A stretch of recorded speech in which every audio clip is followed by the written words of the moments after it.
Okay.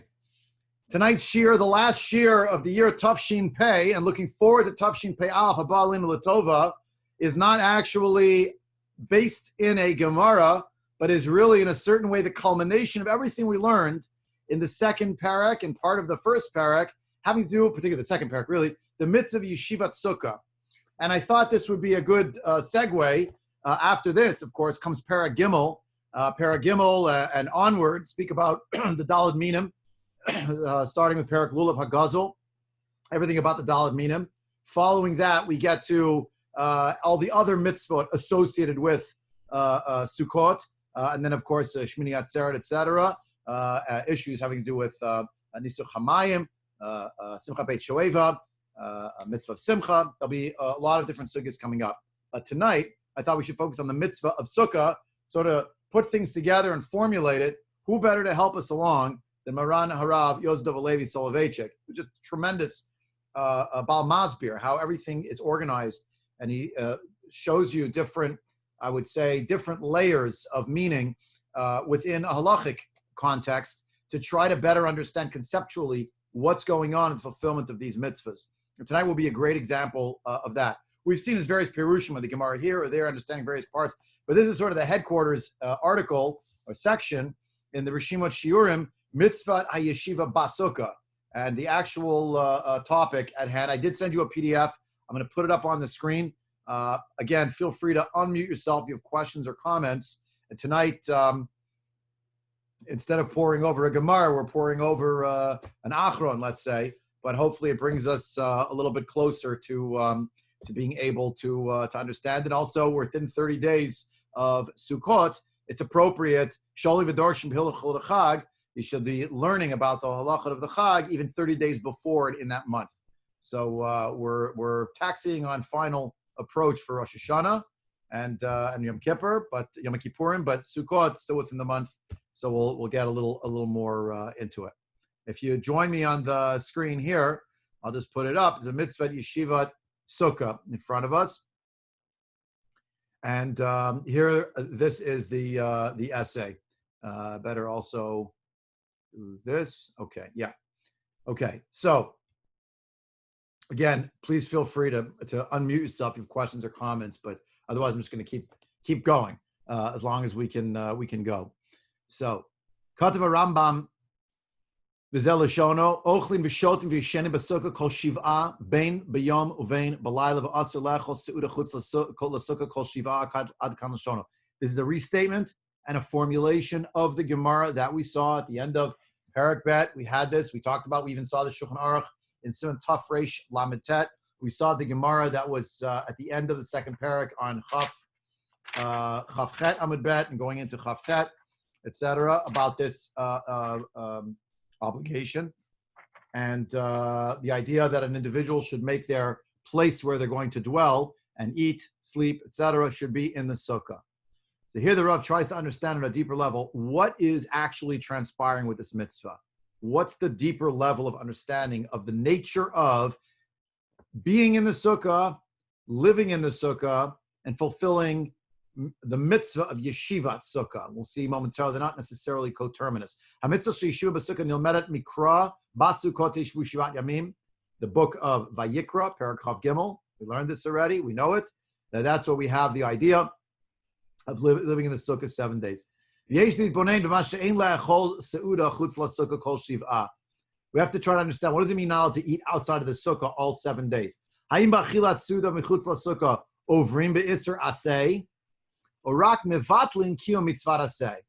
other words, do you learn from the fact that the Torah tells you do X, that not X is itself a violation?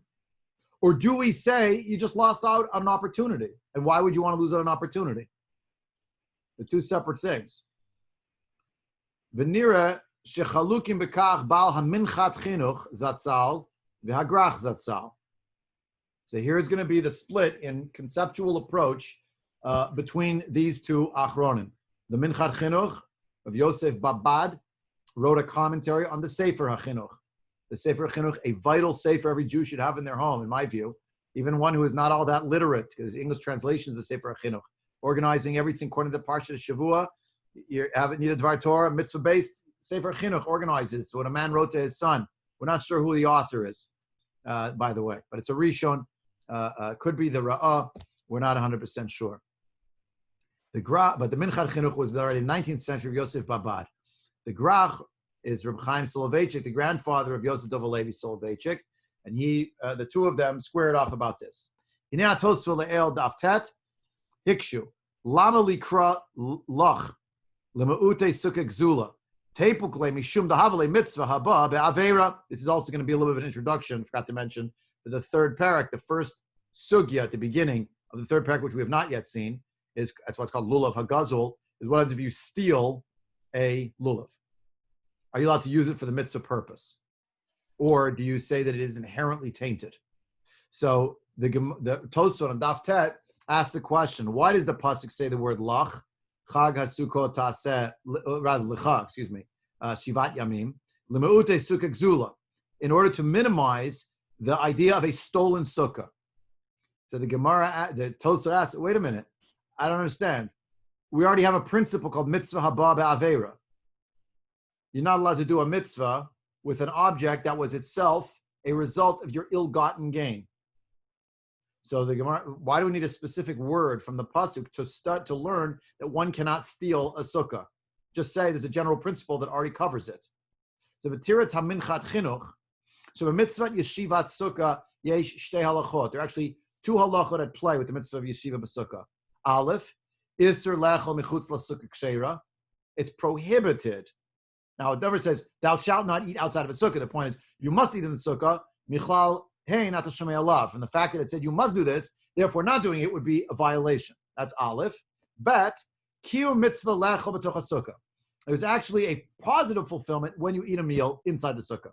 Misha ochel BaSukka, BaSukka shnifka, midin mitzvah baba avera. An individual who's trying to eat a meal in a sukkah, which is, we'll see it's actually more complicated than this. Not all sukkahs are going to be considered a sukkah gzula, even if it was stolen. There'll be different permutations. I don't want to go down that road tonight. It'll take us the whole shiur. But let's say you're sitting in a sukkah that you stole, and let's say because of mitzvah baba avera, you are not going to fulfill the mitzvah of eating in a sukkah, by eating this food in this sukkah, because it's a mitzvah baba avera. However, af she'einu mekayem mitzvah yeshivat sukkah, eino over be'isra achil mechutz l'sukkah.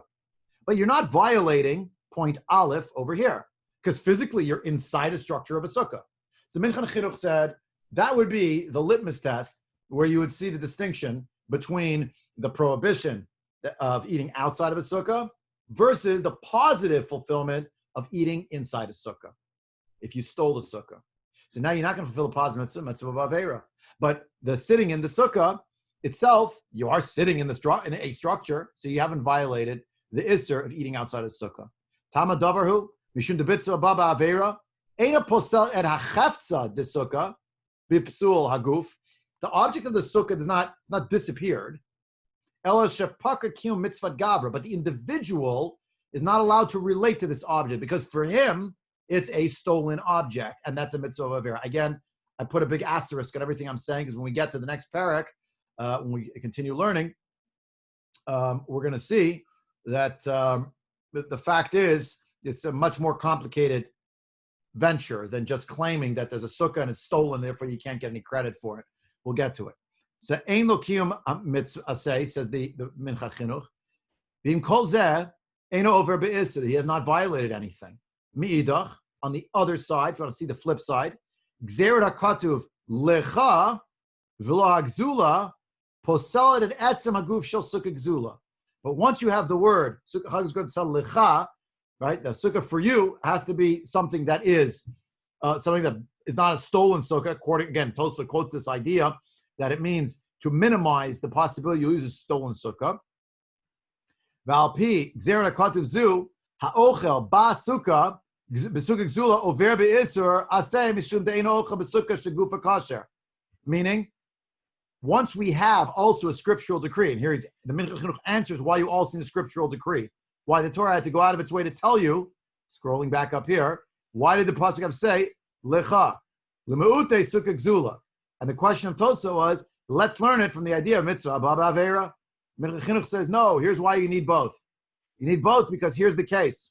If we want to talk about the possibility of fulfilling the mitzvah of eating in a sukkah, if you stole it, mitzvah of avera, you cannot fulfill it. But you might say, yeah, but I sit in an object that's still called a sukkah. I have not violated the isser to eating outside of a sukkah. Comes the gzera katuv, the scriptural decree, and tells you sukkah, chageskot taseh lecha, shivat yamim, 7 days, it has to be yours. V'lo hagzula, not the stolen one. Therefore, the point is, posel it atzim haguf shel sukkah gzula. It actually destroys the body of the sukkah, at least as far as your relationship to it, as an object. And according to gzera katuv, one who eats in such a sukkah is in fact, according to the Minchat Chinuch, violating the Isra Aseh because they're not eating in a sukkah whose body, from a physical standpoint, is kosher. Once a sukkah gzula, this is not a sukkah anymore. That's the Minchat Chinuch's point. Therefore, and he says, where did I come with this idea? Look at Tosfot. There are 2 points in Tosfot. Tosfot themselves are asking, we have mitzvah avera. It's a general blanket rule in every context. Why do I also chagasukot selecha? To tell you, by the way, you're sitting in your sukkah and the sukkah stolen, so you're also violating the Isser being outside of a sukkah when you eat. It looks like a sukkah, halachically it's 0. The Reb Chaim Soloveitchik disagreed with this approach. He thought that this conceptual idea had problems. He wrote, therefore, differentially, he wrote, Hagrach zatzal le'umat zeh, savur she'ein Isser miyuchad le'echol michutz l'sukkah k'sheira. It's not that there's a violation, it's not a prohibition. Thou shalt not eat outside of a sukkah, which is inferred and deduced from the fact that we have the positive mitzvah that you must eat in the sukkah. Ella, sha'ocha bli kiyum mitzvat sukkah mivato chiyuv aseh. But rather, it's a lost opportunity. If you're going to eat without fulfilling the mitzvah sukkah, you're nullifying an obligation which is positive. B'mitzvah haba ba'avera lo kiyem et ha-mitzvah she'yeshiva b'sukkah. You're not fulfilling the mitzvah. Same thing in Menchat Chinuch. You can't fulfill the mitzvah because it's a mitzvah babavera. You've gotten there through ill-gotten gains. Ubitel et chovat ha'aseh lisod b'kiyum sukkah. And you've nullified the obligation, the positive obligation of sitting, having this meal rather, in the fulfillment of sukkah, because you're not allowed to, because of mitzvah babavera. Ha'isur ba kitotzad bittul ha'aseh. If there's any prohibition here, it's not that you're not allowed to eat in the sukkah, outside of a sukkah, but rather it's a consequence of the fact that you had a mitzvah to say you should have fulfilled, and you just didn't fulfill it. You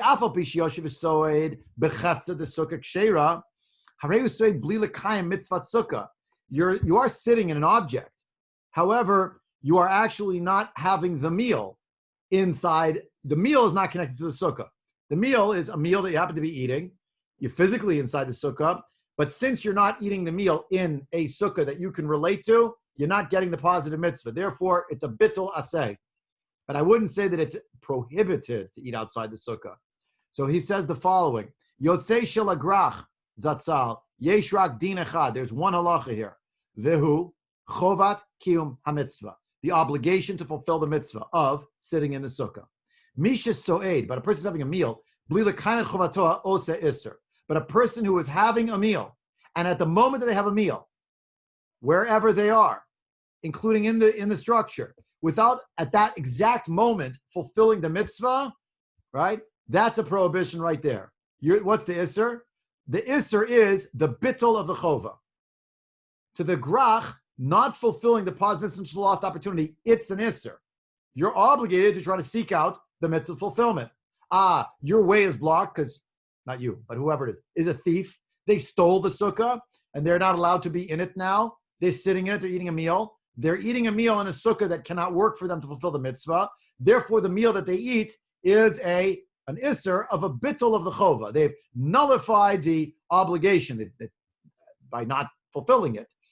But against the approach of the Minchat Chinuch, Leika, next paragraph, there is no Leika shum isser hamiyuchad lisod michutz l'sukkah. It's not that there's a separate prohibition called do not eat outside of the sukkah. It's the failure to fulfill the mitzvah of sukkah for Reb Chaim. The failure to fulfill the mitzvah of yeshivat sukkah is the isser itself. It's one din. They're connected. He did not agree with this approach of the Minchat Chinuch, trying to figure out with the reason that the pasuk used the word lecha lemutei sukkah. He disagreed with this approach. He thought it was integrated. We're going to see momentarily why this is incredibly significant for the mitzvah of Yeshiva Sukkah generally. Let me pause here in case there are questions. I have a question, Rabbi. Yeah. What's the onus? What's the punishment? Like all right, so if with a lo saseh, there's a tikkun, right? If it's shogeg, you bring korban chatas. Yeah. So in a mitzvah aseh, aside from korban pesach and aside from bris milah, which there's kares, what is the punishment? If there's no punishment, what's the practical difference here? So you're right. For not fulfilling a mitzvah aseh, an individual is not punished at all. However, they don't get schar. Right. You don't get we have a sugya in Menachot about tzitzit. It's a whole long sugya, but the gist of it is that someone has some kind of visit, let's say, a supernatural visit, and he's asked, like, why are you doing the mitzvah of tzitzit? Like, you're losing credit, basically, for not doing it. But that's not what the Minchat Chinuch is saying. There's actually literally an isser. You're violating something in the Torah by being outside of your sukkah when you eat. The Grach says the issue here, this is how he formulated it, is that the isser is the fact that you have not fulfilled a mitzvah that you had an opportunity to do it. In the Grach's worldview, halachically speaking, you have an opportunity to do a mitzvah and you don't do it, that's already an isser. You haven't pursued the mitzvah opportunity that you had. That itself is violative. Now, there's no real punishment, though. You don't get right. So right. So it's not clear that there could be a punishment. It's if it doesn't actually have an action that's violative, which is called a lav she'ein bo maseh. Right. Now you say, well, there is a maseh, but that's exactly this. This is like the nakuda, right? We're gonna see this right now. I'm filling out the picture now, but you could see already, even from what we learned, according to the Minchat Chinuch, we have a positive mitzvah, we have a negative mitzvah. The positive mitzvah is you must eat in the sukkah, and the negative mitzvah, the mitzvah lo taseh, is we inferred you may not eat outside of the sukkah. According to the Grach, no. There's one mitzvah. The mitzvah is you need to eat in the sukkah. If you are not eating in the sukkah, the isser, and we have to ask, well, what's the isser? It's just a lack of fulfillment. Why is that called an isser? But the Grach says that's an isser, the fact that you did not fulfill this mitzvah, the bittul of the mitzvah aseh. Let's keep going. He's gonna fill it out. So according to the Minchat Chinuch, would you get malkut for eating outside the sukkah? It sure sounds that way, doesn't it? Slide, yeah. You violated an isser. It sounds to me like it would be. Now again, the whole thing is built out of this question in Tosfot about the derivation with the word lecha. You might recall we learned in the second parak that the idea that the word lecha was lemeute sukkah gzula was actually far from accepted by everyone. Right? We had this on Chaf Zayin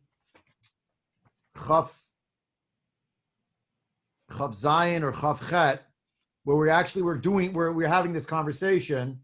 Here, Chaf Zayin Amud Bet was the whole discussion. Right? That Rabbanan wanted to use it for the Mu'tei Gzula. But what about She'ula? They were going back and forth. What's its application? It was Shiurei b'machloket. Now, the Grach talked past it. He just said that there's no two things going on over here. And let's go on in the Grach. You'll see how the Rav explained the Grach, and you'll see what the Rav does with it. So nosaf l'divrei hagrach zatzal mistaber sheish lahavchin bein shnei minei bittul mitzvah aseh. So here, this is where on the word nosaf we're entering into the development of Rab Chaim Soloveitchik's idea through his grandson Rav Yosef Dov Soloveitchik. So now let's take it to the next step. He says, I understand in what my grandfather said that there are actually two types of the violations of a mitzvah aseh. Bein bittul aseh biyadayim, lebittul aseh b'sheva al taseh. Two different ways of doing it.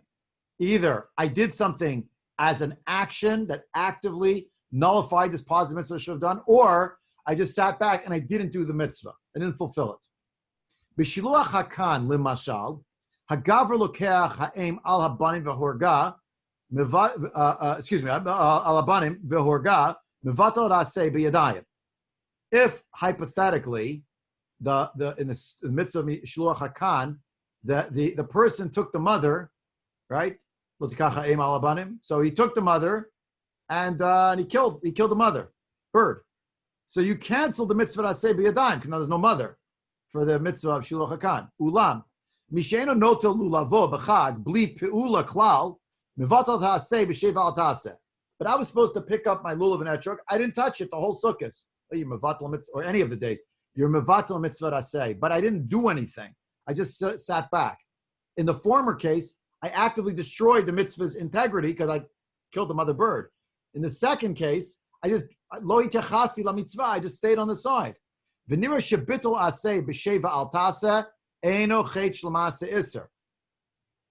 Right? Because I didn't do anything. Ella chet shel chisaron kiyum hamitzvah. Now he does in his grandfather's iteration is considered a chet. In other words, the mandate of fulfilling mitzvot is not just don't break the prohibitions and do the positive ones when you feel like it, but you're commanded to do them. If you don't, that's somehow violative, according to the Graph.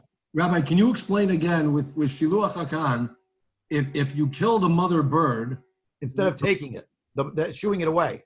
You're shooing it away. Instead of shooing it away, and thereby, right, that's the shoot away the mother bird, and then you can take the eggs. But instead, the guy comes and he kills the mother bird. So, b'yadayim, he destroyed this mitzvah aseh, the possibility of fulfilling it. There's no mother now.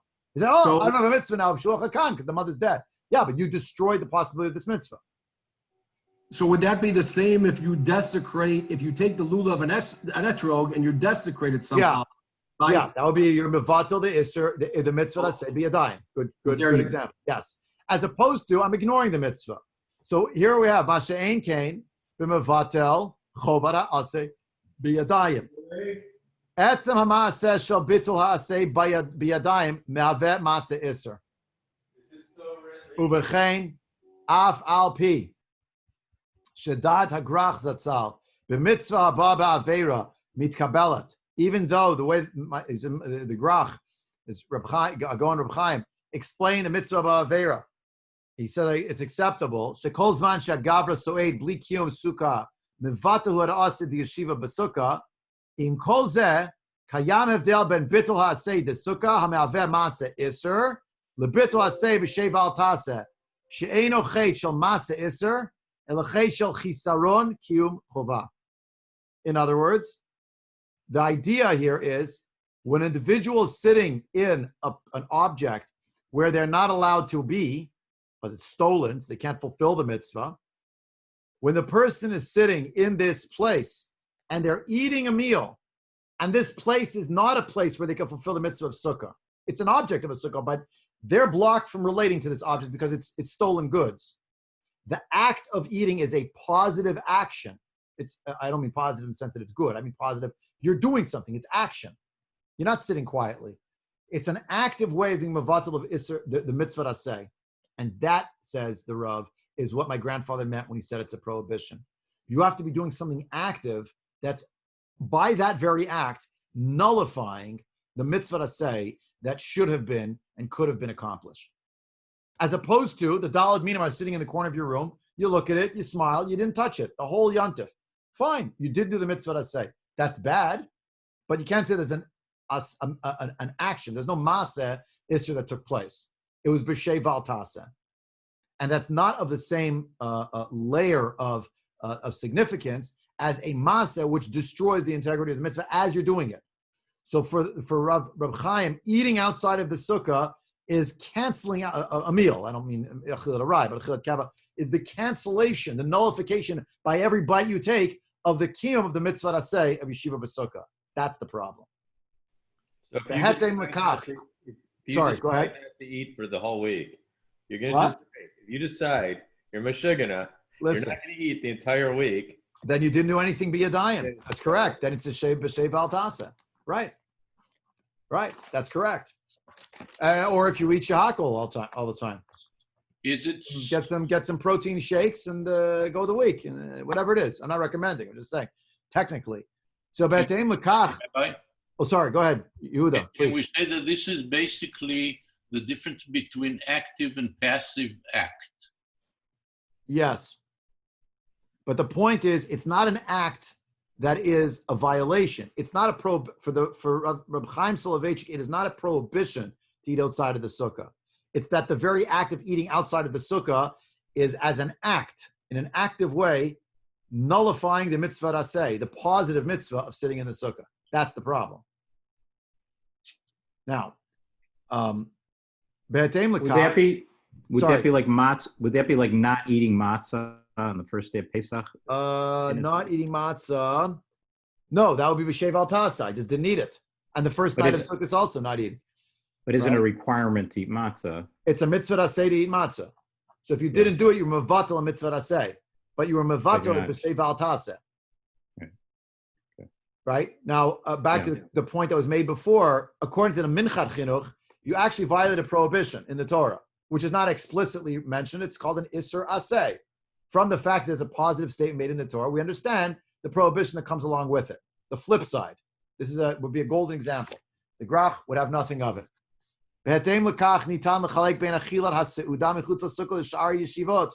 And now we can make a distinction between eating a meal outside of the sukkah versus other types of living. Like sleeping outside the sukkah.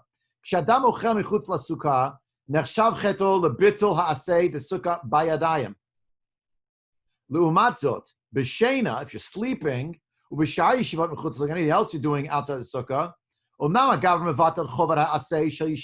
it's true. You're not fulfilling the positive mitzvah, and you're mevatel the mitzvah. It's that you just fell asleep, so you're just passive. Ultimate passivity. You didn't do it in an active way. The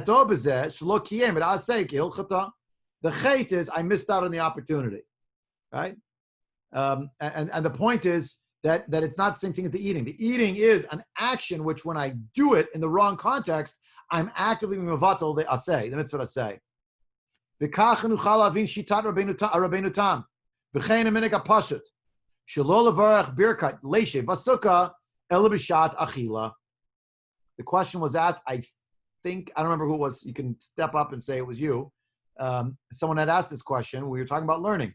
Why do you make a brach when you open a Gemara in the sukkah? You take out a chumash. I'm living in my sukkah.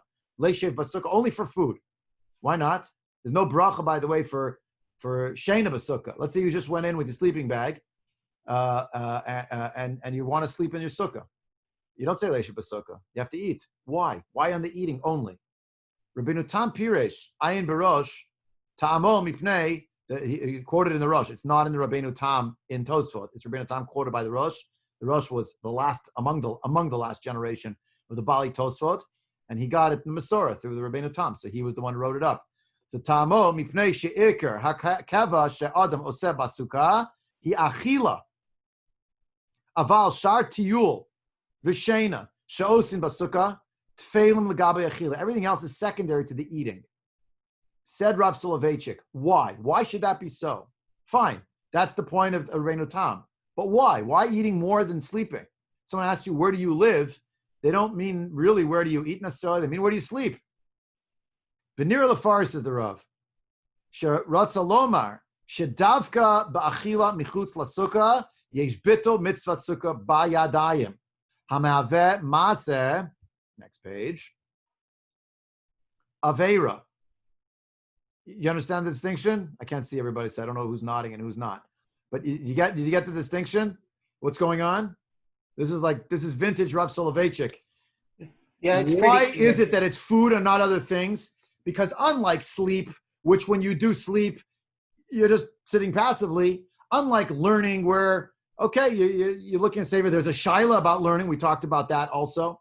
When you're actually physically eating food, every bite you take is canceling actively the fulfillment of this mitzvah of being of eating inside the sukkah, davka, eating in the sukkah. Mi'idach, b'sheina v'shar yeshivot b'chutz l'sukkah, af sheyesh bittul chovar ha'sukkah b'shei v'al taseh, ach eino b'yadayim. It's not an action. It's the words you speak. It's the sleep. You're just passively falling asleep. The walking around the tiyul. Eino eifo masa isra ela chisaron kiyum shel chovar ha'mitzvah. It's not an active violation of this mitzvah. It is rather a passive one.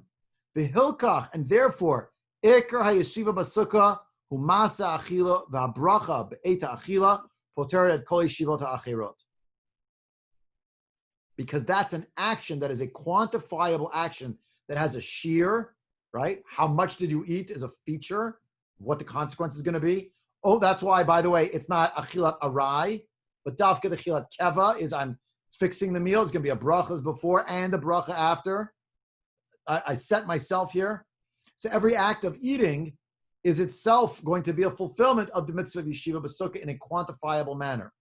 Learning, it's here, it's there, it's this much, it's not as much, and it's just saying the words. Good. Sleep, I don't have to do anything. It's dafka on this. The Rav said, this is the sheet of the Rabbeinu Tam, and he understood it based on what his grandfather had explained about two different types of lack of fulfillment of a mitzvah aseh. One of them is, I just didn't do it, the lulav's in the corner. The other one is, I destroyed, I killed the bird, if you will, instead of doing the mitzvah.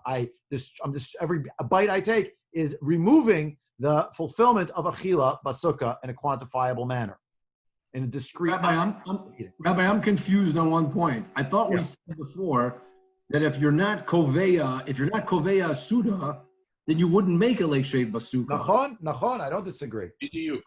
That's the point. The point is, what is an achila that's like a shiur, that it counts for something, and particularly, it's usually, generally, people can be machmir themselves if they like, very nice, but the reality is that the brachot, particularly Birkat HaMazon, and its derivative of the bracha me'ein shava, that actually is something quantified. That's where we get into the shiur achila, right?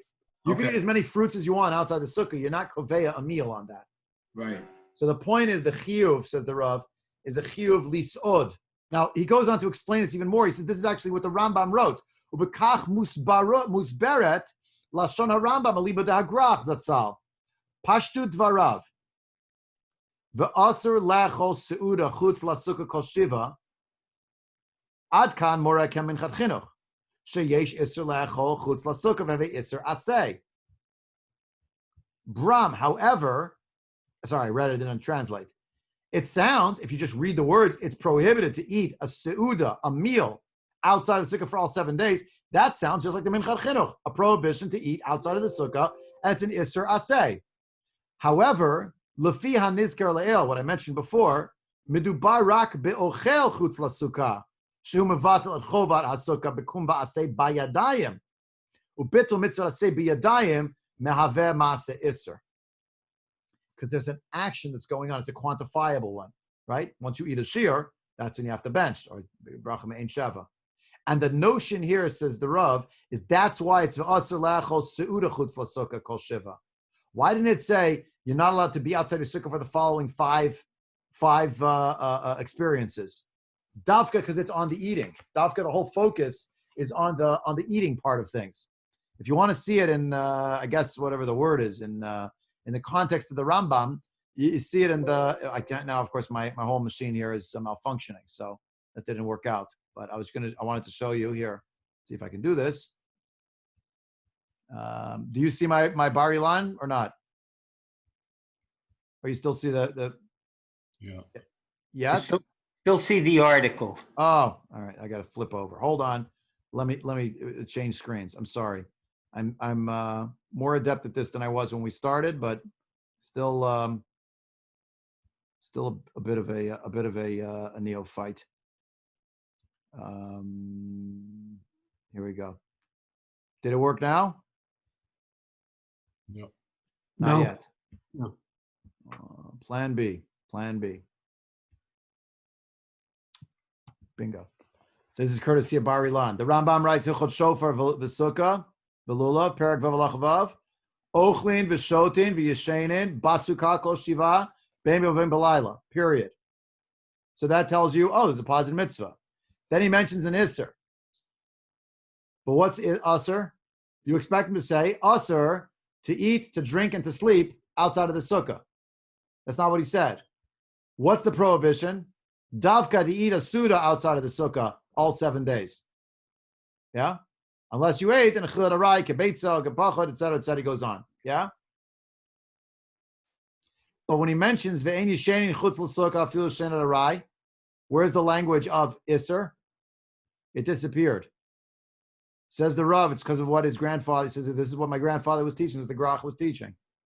And the point is, you were mevatel at biyadayim with an action. The action of ingesting the food is the violation, as opposed to in the context of sleep, which is passive, or of learning, which is, I won't call it passive exactly, but it's language. It's not a consumption. There's no shear of learning after which you could say, oh, now we learned the shear, we can make a bracha achrona. There's no such thing.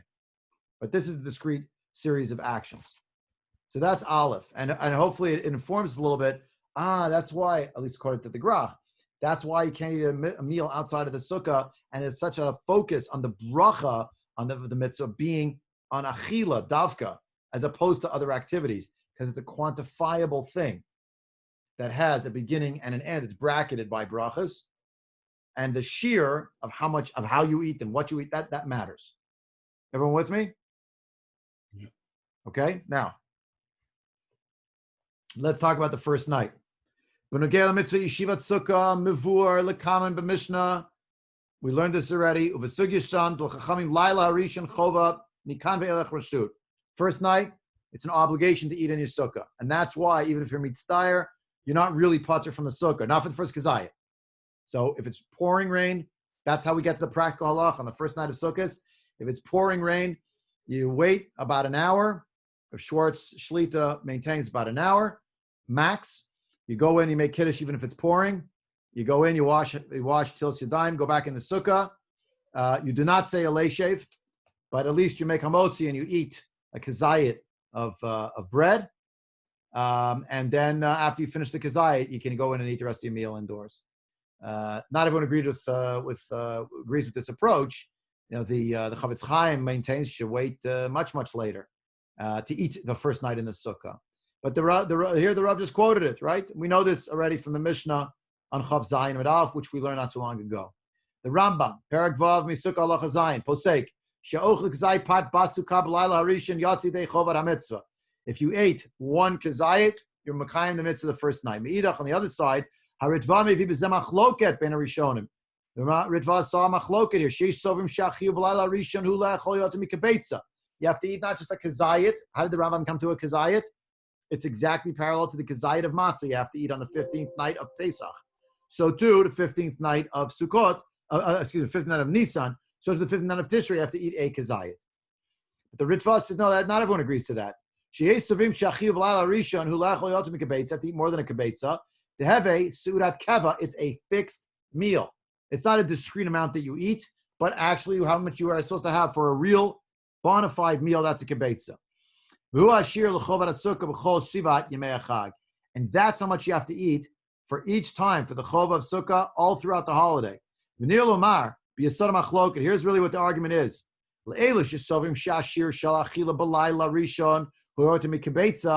Mitzvat leil rishon he mitzvat yeshivat sukkah.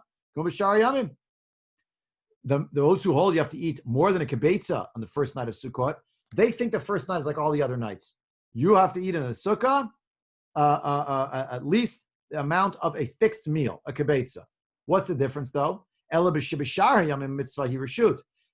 thing is, if you want to eat a meal, then the meal has to be that quantity and in the sukkah. The first night you must sit in the sukkah, therefore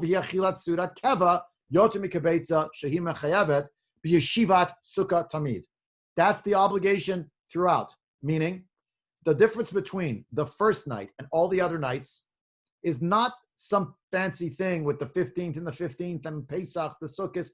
They're all the same obligation. You must eat a meal in the sukkah, period. But the first night, it's not volitional. It's actually a mitzvah physically, a positive mitzvah. Go to your sukkah and eat your meal. After that, that's on you. But if you want to eat a meal, it has to be there. Lefia Rambam, not that way. Lumatzot, compared to that, right, is against that.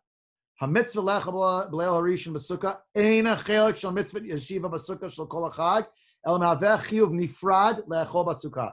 It is a separate, the first night, according to Rambam, is a separate creature. It's a separate animal. And what's that? Special mitzvah, eat in the sukkah tonight. And the Shiur ha-mitzvah hazu, shonem ha-mitzvah b'shayim echag, it's even different than the rest of the holiday. B'leil harishon ha-shiur hu kazayit, ha-mehaveh shiur achila b'chol haTorah kula. That's what an eating is in the Torah. Is eating equals at least a kazayit. Bram, however, b'shar yemei chag, hashiur hu yoter mikabetza, hamaveh sudat keva benogel Yeshiva BaSukka. Right? But after that, the Rambam's amount changes, and he says if you're going to eat a meal, so a meal equals a kibetza, not a little kazayit. That would, for the Rambam at least, be considered a sudat arai, not a sudat keva. Uvekach musberet tev data Rambam. Vizel shall know. This explains the language of the Rambam. We're back to that Rambam we saw a few minutes ago. The aser lechol seuda chutz l'sukkah kol shiva. You mustn't eat you're not allowed to eat a meal outside the sukkah for the 7 days. Now Rambam mashma sounds like from the Rambam. The afagav shemitzvat laila harishon. Even though the mitzvah on the first night, he lechol kazayit b'toch hasukkah kfish nomad tetvav michag hamatzot. There's that bridge again. Mikol makam be'oto laila. Rak studio termikabetza asura chutz l'sukkah. Shiurei lo kava harambam. Sorry. Nonetheless, on that night, what is prohibited outside of the sukkah? Only as on the first night, only a suda that is more than a kibetza. Shiurei lo kava Rambam halacha nifredet l'layla harishon ella klalala yachad in kol shivat hayamim. So, in terms of that prohibition, where the Rambam wrote. Back down here, it's prohibited to eat a seuda outside of the sukkah for all 7 days. I just finished telling you that the Rambam holds split. The first night is a separate mitzvah up to a kazayit, minimally, because that's a shir achil in the Torah. The rest of it is up to the kibetza. That's a sudat keva. So if that's true, so what's going on that he said 7 days you're not allowed to eat outside of the sukkah? That includes the first night. It's part of the 7 days. So the Rav explained that what was really going on for the Rambam is when it comes to the positive fulfillment of the mitzvah of Yeshivat Sukkah on the first night, it's a mitzvah chiyuvit. It's an obligatory mitzvah, eat a kazayit, because that's the shir and kol Torah kula. But what's operative throughout the entire week? There's a general mitzvah of eating in the sukkah from which we infer that if someone was to do something active to violate the mitzvah, that's the Grach's idea, that would be the eating outside of the sukkah. That's usur, because you're violating the mitzvah aseh of eating in the sukkah biyadayim, with your hands and with your mouth. So basically, he says here, the first night only is even the first night. Basically, the yoter mikabetza, more than kibetza, is prohibited outside of the sukkah because the Rambam did not establish a separate halacha for the first night. He put it with all the other nights with regard to what does it mean to be violating biyadayim, the mitzvah aseh of Yeshiva BaSukka. That answer is mikabetza. Lichora kasha. But wait, there's a little bit of a question here. Im chovad achila b'layla harishon chal b'kazayit lama nesa lechol chutz l'sukkah davka shiur seuda shu yoter mikabetza. In other words, according to the Rambam, if a person was to eat a kazayit in their sukkah, the first night they fulfill the mitzvah aseh of Yeshivat Sukkah.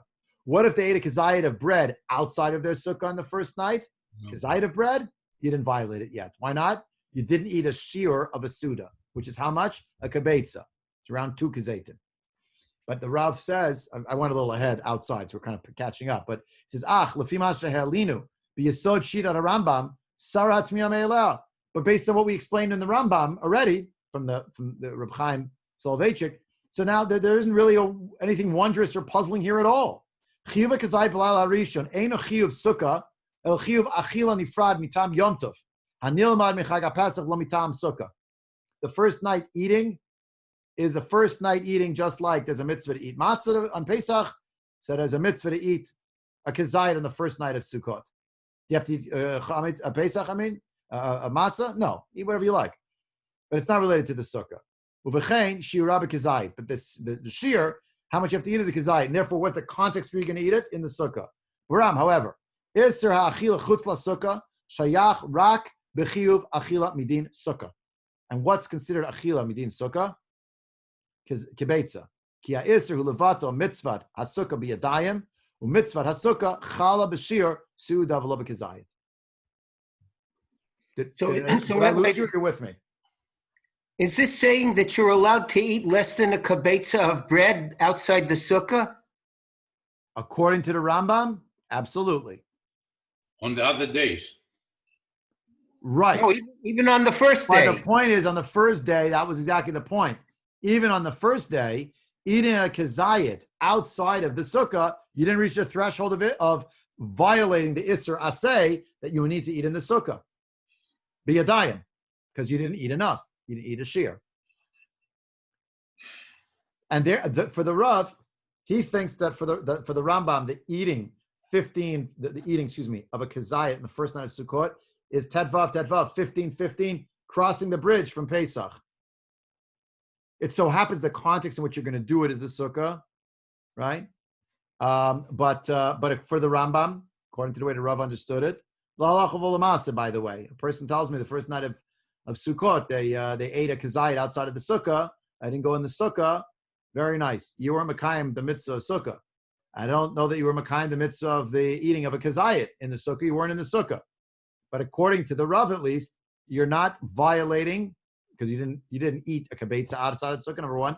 And number two, you are going to fulfill the mitzvah of eating a kazayit on the night of the 15th, even though it wasn't even inside a Sukkah, which is bizarre. But he says that's the sheet of the Rambam. But he says not everyone agrees. Kol zeh alibud the Rambam. Omnam midivri haran mashma shebalayla rishon asur le'achol kazayit mechutz l'sukkah. Sounds like kazayit is forbidden on the first night. V'chein befurish b'magen Avram. That is actually how we paskin. That's the magen Avram. You're not to eat a kazayit of bread outside of the sukkah. V'nira sheloda'atam din kazayit b'leil aleph. Einu mishum mitzvat achilat yom tov kishita Rambam. Ela shehu mitam chovat sukkah. They think it is because of the sukkah, right? The same way that on Pesach, the shiur achila is a kazayit, and what's the mitzvah object? It's a matzah, so that's what you ingest.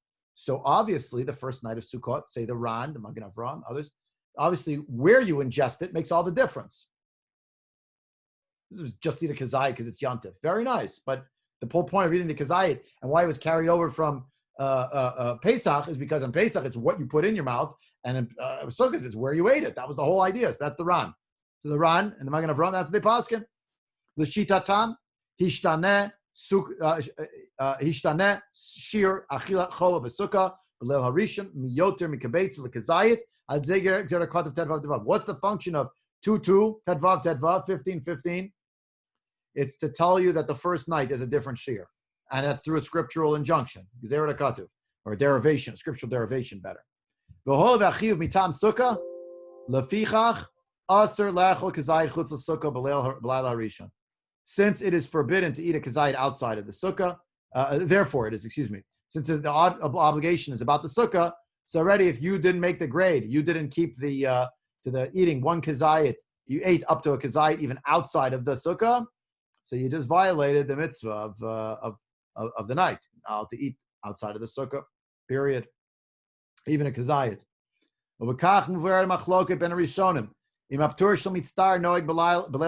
This is why there's a machloket if there is a ptur of mitzvah on the first night of Sukkot or not. Mitzvah me'aveh ptur b'chovat Yeshiva BaSukka hanoheget b'shar yemei hachag. During the rest of the holiday, mitzvah. I don't want to be my sukkah now. The object of the sukkah is not relating to me in a good way. Could be because of circumstances you didn't plan for, but it's raining on your head. Terrible number of bugs. In a climate that's generally warm, suddenly it's freezing. It doesn't apply in a place where it's always cold. So you know that already going in. But Bram, however, the mitzvah achila b'leil rishon im nefarei she'ena mitzvat yeshiva el mitzvat achila mistaber she'ena mitzvah pater lu'matzot im mitzvat leil rishon gam ke'me'aveh kiyum she'yeshiva yeshlom she'mitzvah pater. In other words, it all depends how you want to view the din of mitzvah on the first night. If we're going to say that it is just the mitzvah of the Yom Tov, so who cares if you're mitzvah or not? You have to eat a kazayit on the first night. You may not end up eating it in the sukkah. You have to eat it somehow, some way. You're going to try to eat it in the sukkah.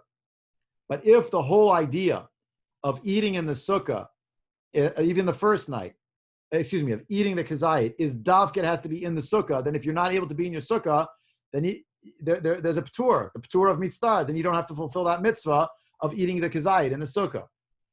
Ubedina mitzvah aleinu la'ayin, im zeh rak ptur mechovat ha-mitzvah. Is it that mitzvah is, I'm now exempt from the obligation, Oh, she'ena masi yeshivat sukkah klal. Or if I go in my sukkah when the rain is pouring in, maybe I'm not really sitting in a sukkah. Like, which is it? Is there really still a sukkah here halachically or not? Imnin kod she'ena yeshivat sukkah klal. If we'll say you're not really in your sukkah now at all, uchilo mitztar yoshiv chutz sukkah. If you can say it's like you're outside, so az gam ha'achila shelak ezayit b'leil harishon and nechshevet la'achila b'sukkah. So even if you sit in your sukkah and it's pouring on your head and you're going to eat, you're not eating in the sukkah. It doesn't matter. Mishum kach gam b'leil harishon lo kiyem hamitztayer mitzvah. So the first night, you're just not you're a mitztayer. You can't fulfill the mitzvah sukkah, even if you go into your sukkah, because there's no sukkah there. It's pouring on your head. Shita grach zatzal. Hisha mitztayer eino osi yeshivat sukkah klal. Ve'eino rak pater me'amitzvah. Right? You can't say, I'm just pater from it. According to the grach, there's no sukkah here. It's paka, shame, sukkah. But it's against the Hasidim. Right? I mentioned to you, it's not just Hasidim. But that's where we find the most in our communities. When Hasidim is sitting there, it's pouring on their head. I want to be here. It's fine for me. I don't mind. And that's not, the grach doesn't hold that. He says you can't sit in your sukkah. You're not sitting in a sukkah. There's no sukkah. And there's no mitzvah sukkah now. But it's paka as an object. You said it. Al Yerushalmi. Right? He relies upon the approach of the Rishonim, which is based itself on the Yerushalmi. A mitzvah who sits in a sukkah, you're a simpleton. You're a commoner. You have no schar for such a thing. Right? See how I go. Maimoni quotes it there. The Ramah quotes this as well. There's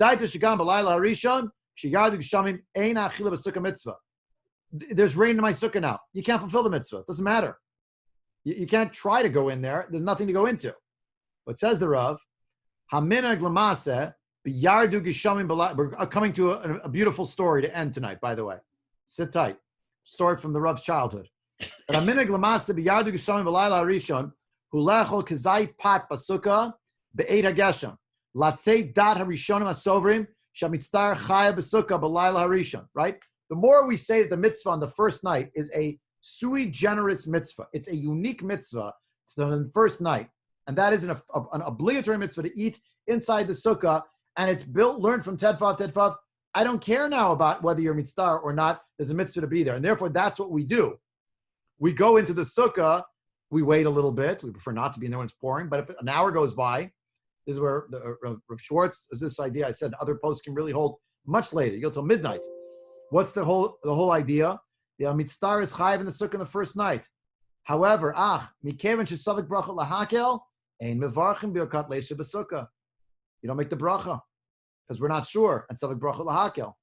V'imag showing poskim achakach. Let's say the rain abates, it stops. So ochlim kibeitza pat BaSukka bebracha, uvekach yotzim kol hashita shebrishonim, right?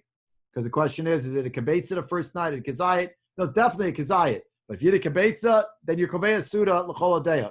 Beinin zeh kara masiv beit hagram zatzal. Who's that? Rav Moshe Soloveitchik, right? Rav Moshe Soloveitchik being the son of Rav Chaim Soloveitchik, the father of Yosef Levi Soloveitchik.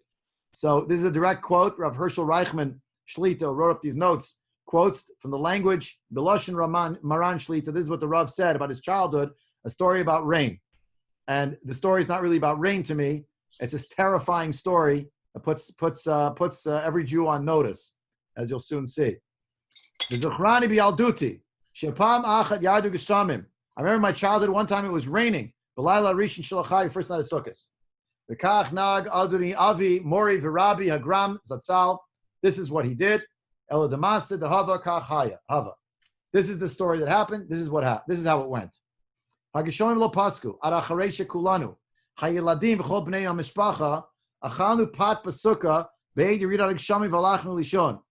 it was pouring so long that we all ate one kazayit in the sukkah, all the kids, in this case, actually the whole family, and then we all went to sleep. Adoni Avi Zatzal, my father, my master of sacred blessed memory. He stayed up till the rain stopped. Late at night. He woke us up from our sleep. Meaning a birchat mitzvah. Bram, however, I remember that I asked my father,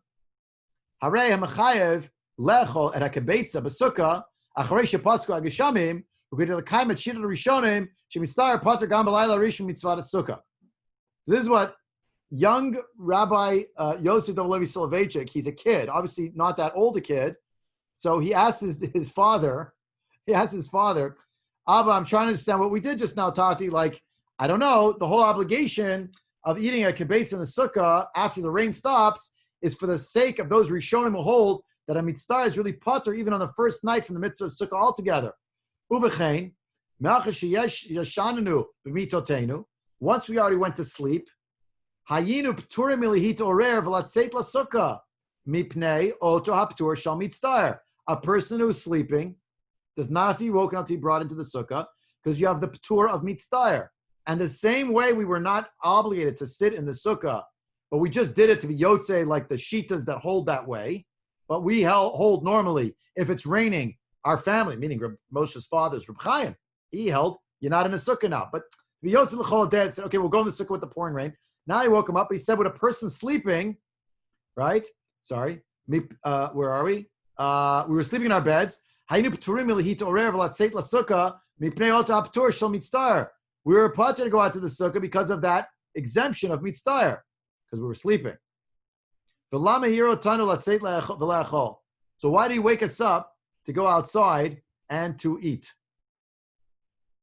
I don't remember exactly what he said. There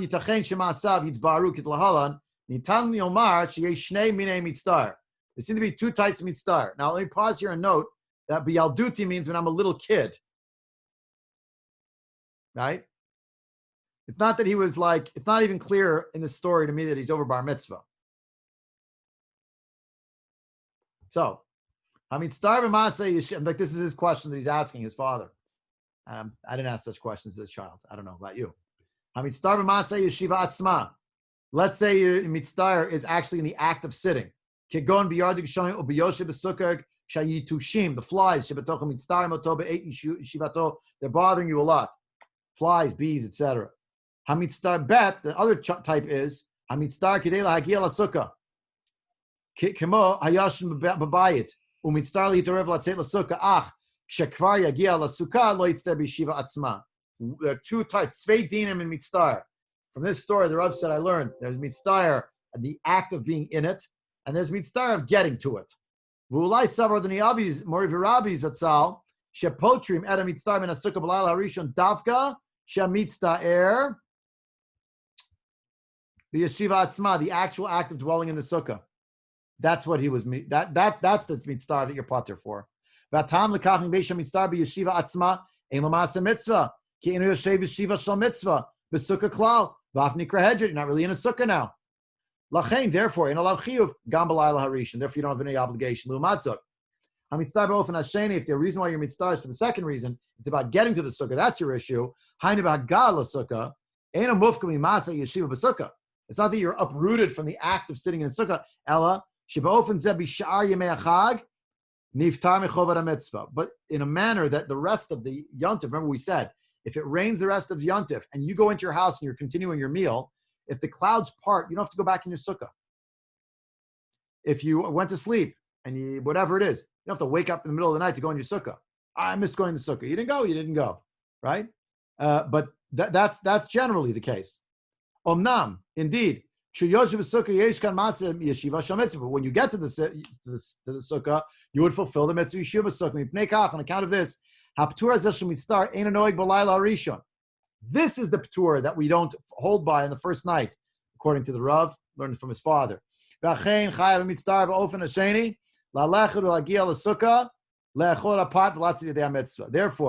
even a person's mitzvah in the second manner, meaning the structure of the sukkah's integrity is not impinged upon. There's no rain coming now.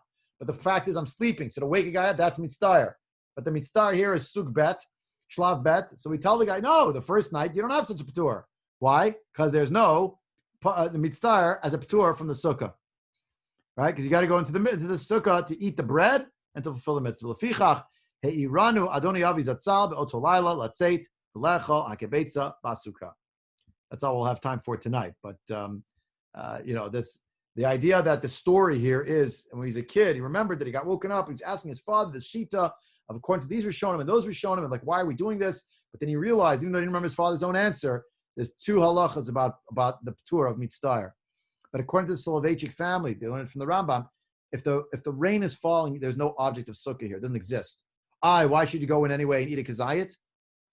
You'd say those shitas who hold that the Ptur of Mitzvah doesn't apply means even if by the other standards of the rest of the Yontif, there isn't a sukkah here, tonight there's really a sukkah.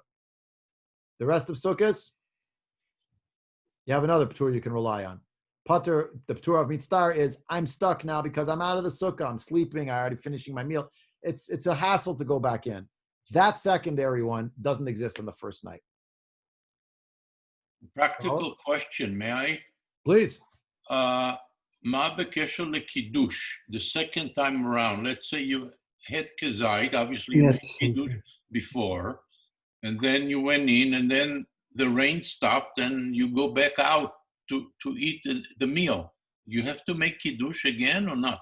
No, well, where did you make kiddush in the first place? Well, before you eat kazayit, even if it's raining. So if it's raining, you make the kiddush in the sukkah.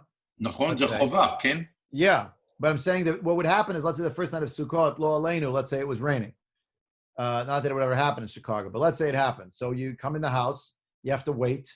You keep the guests waiting, unfortunately, a little bit, half hour, 45 minutes. By the time you hit an hour, that's it. You just go, even if it's still pouring, even if it's still dripping.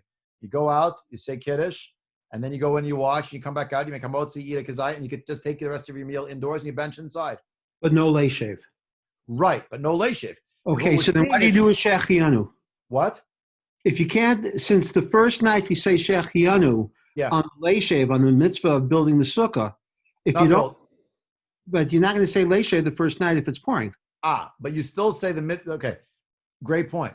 The mitzvah of Shechianu on the first night, it's true that it's on the mitzvah of sukkah. That's why it's after the bracha of lay shave, but it's also on Yontif. Right. So if you don't have the lay shave part, you're still going to make the bracha of Zman because it's part of the Yontif. Okay, so if I make lay shave, then if I make lay shave at lunch, day one, if I make lay shave at lunch on day one, then I'm saying kiddush again at night on day two in the Chutz La'aretz. Yeah. When do I say Shechianu? So you would follow that minhag. I follow that minhag. You do flip the brachas. I hear what you're asking me. The basic gist would be, it's a nice, it sounds airy-fairy to say, it's a nice thing on the first night that when you say the bracha of Shechianu was the last thing, you realize the bracha of Shechianu is not only on the Zman, meaning I'm here, that's called Birkat HaZman, it's Shechianu, I'm here at Sukkos, but also on the mitzvah of Yeshivat Sukkah. The second night, what Ronnie's alluding to is many of us have a minhag, we flip the bracha, the Birkat HaZman goes with the Kiddush, because you can't make a bracha of Shechianu on the mitzvah of Yeshiva BaSukka, because you already did the mitzvah before. Okay. But here again, we're going to say it's Safek Bracha Lahakel. The first night, if it's pouring rain, you do not say Leishe, but you do say Shechianu because it's Sukkos. The first day lunch, let's say you go and you make Kiddush, you're not going to say Shechianu there. It's not part of the Nusach, and it's not the beginning of a new day. The second night in Chutz La'aretz, you're going to say Shechianu again, but you are supposed to, for those who flip, you're supposed to flip it the second night. I tell people to flip it the second night because you're saying a Shechianu on the Kiddush, and then Yeshiva Sukkah, I didn't make a Shechianu yet on the Sukkah. Missed it. Okay. Missed it. But just the mitzvah is not on the building of the sukkah. Pardon? Building Mitzvah. Well, okay, yeah, I'm skirting the issue. Lamaisa, we do not maintain that there is a mitzvah to build a sukkah. However, there is a shir I gave 5-6 years ago now on a yontif on sukkahs that there are those who maintain, it's basically Rishalmi, there may be a mitzvah element to building the sukkah. And that's one of the reasons why we tell people, even if you had, let's say, someone asked me this week, can a non-Jew build my sukkah? Yes, a non-Jew can build your sukkah. They have to have kavana, no kavana. We learned it in first parak, Sukkot Ganbach, even if they build it for themselves. If they build a shame tzail for the sake of shade, that's all you need. So the goy makes it, but you still have a minhag. The minhag Yisrael is that you take the schach and you just lift it up and drop it back down. So you like had an act to show that you're involved in it. You know? So that's the basic idea. But I gave a shir on this years ago.